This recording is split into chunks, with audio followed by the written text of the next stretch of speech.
Hi అండి. ఆలు పకోడీలాగా వేసుకుందాము.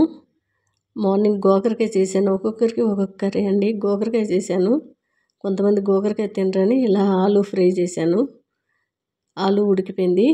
ఆలు 70% ఉడికిన తర్వాత నీళ్ళంతా వడగట్టుకొని మనం ఇలా తీసేసుకోవాలి. ఒక గిన్నెలో తీసుకొని కొద్దిగా సాల్టు, పసుపు, కారము,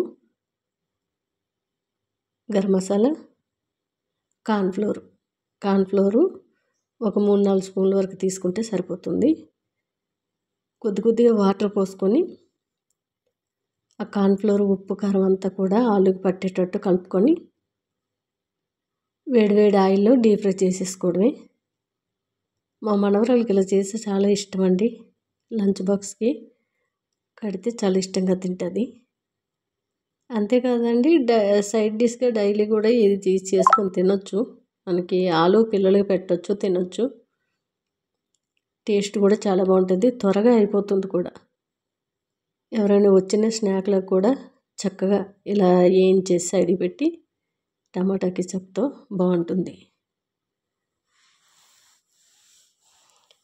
ఇలా వేయించి సైడ్కి తీసేసుకొని రసం అయినా, పప్పు అయినా, ఏ కర్రీస్తోనైనా సైడ్ డిష్గా చాలా బాగుంటుంది. ఇంకా కారం సరిపోలేదు అనిపిస్తే పైన లైట్గా చల్లుకుంటే కరకరలాడుతూ క్రిస్పీగా పైనంతా వేడివే క్రిస్పీగా ఉంటాయి. తర్వాత మెత్తబడిపోతాయండి.